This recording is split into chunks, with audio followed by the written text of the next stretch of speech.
Lenihan Boxing Social in association with Empire Fight Store and Our Kings. Always a pleasure. Dmitry Bivol, huge fight week for you. You get your rematch. I've seen a lot in the build-up about you talking about, I have to be perfect in this fight. Yeah. In terms of training camp, do you feel close to perfect? Somewhere close, not somewhere, yeah, near. There's been a lot made about this rematch. Everybody's talking about it because of how good the first fight was. Have you done anything different to prepare yourself for this fight to make sure that you do get over the line? Has there been any changes? Oh yeah, of course. On preparation, it was some changes. It was some we put some more accent efforts for some things. Yeah. Mm-hmm. I take it you won't go into what the changes are because that's been part of your game plan. But when you visualise this fight in your head, do you see a similar fight to before, but with you being maybe more decisive at the back end of the rounds? I can see this fight more active with more actions. I don't know why, but I'm imagining it like this.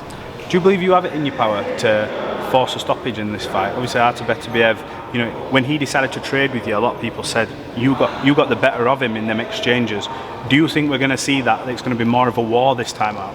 Yeah, why not? Maybe you will see it. Yeah. Depends on the situation, how it will be in the ring. I've heard you say a few times, you said it to me when we were last time in Saudi, you said, I've not watched the fight back, I don't need to. Why? No, I watched the fight, but yeah? I didn't score the fight. I watched a couple of times, 4 times maybe. I watched some good moments to enjoy it, and some not good moments I saw, which is lesson for me. Yeah. Did you not score it because you didn't want to score it and then see that maybe you'd won the fight? Did you not want to almost annoy yourself? I just wasn't interested to score, because it will not help me anyhow. It will not give me any benefits. What I just didn't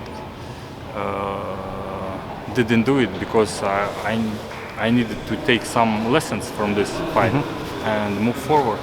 Do you think he does anything different in this fight? He obviously will look at that fight. His corner was saying to him in the 11th round, you need to knock this man out. So that's saying you're down on the cards, you need to pull this out the bag.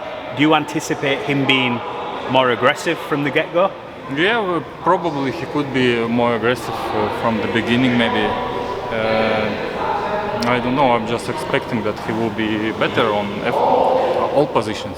I saw yesterday you were all sat in the ring, you were sort of sat next to each other. Have you two spoken to each other or do you just give a little glance, look away? Of course not spoken. No? Not speak, yeah. Did you not find that a bit awkward when you have to do them scenarios and they're sitting you both next to each other? Yeah, it's a little bit awkward, why? To be honest.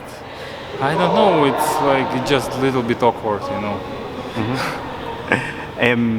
Every time I speak to you, you've always talked about your legacy in boxing. Forget money, everything. You've been like, I'm creating history. You get an opportunity to create history. Yeah. Have you thought about what this moment could feel like to get announced the winner? Have you let that play out in your mind? Does that motivate you? Not too much. I'm thinking more about some short moments at game the plan? Fight. Yeah, about game plan. How I will realize it. Will I realize it or not? I'm thinking about this. A lot of fighters, when they take defeat, it hurts them. It plays with the mind. From the moment the last bell went, you seem to almost go, okay, it is what it is. Let's move on. We can run that back.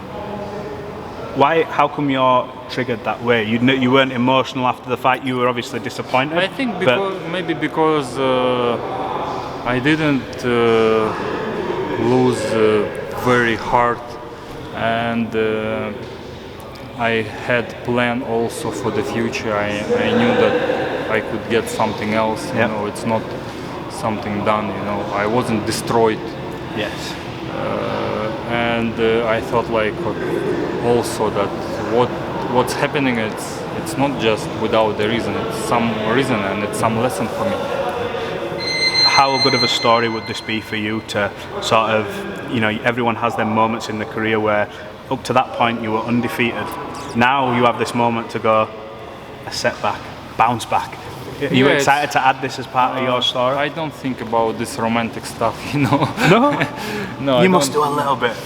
You know, if you think about it, you will not be too much, I think, concentrated on hard working, you know, on Vadim, stop doing it.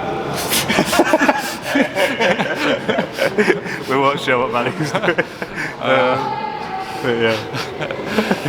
But yeah. Just more like more thoughts which is underground, you know, on the ground, you know. Do you know what I see a lot of now? I see it a lot of times on Instagram when I go through reels, people trying to emulate your style. I know Ben from Box Raw, he's trying to do it now. And have you seen it more and more often now? People are trying that sort of Soviet style, the standoff. And I love it. I love it. I'm so enjoying it that people could learn something from me, and I want to give to the people what I know. It's amazing, to be honest. If I can help somehow to people to love boxing or to improve their boxing skills, I would be so happy. Because I remember, like, you must have had these thoughts growing up. I remember interviewing you, said, look, these were my heroes, the Sugar Ray Leonards and all the fighters of the past. But as much as you've become world champion, you could see these kids that are coming up now practicing the way you throw a hook. How much does that mean to you as a fighter to show you've left that mark, like people are trying to emulate your style? Yeah, in the beginning of the interview you told about legacy. Yeah, this is kind of building legacy. When people want to learn something from you, they want to get something, some lessons, and I'm enjoying it, of course. Yeah. And I'm so appreciate people that they see my work and they want to try it also. Yeah. Look, I've got to ask you about predictions for other fights. Canelo potentially fighting Terence Crawford. You fought Canelo before. You know what that fight's like. Do you think Terence can step up in weight and do well against Canelo Alvarez? Yeah, he could, but I don't know.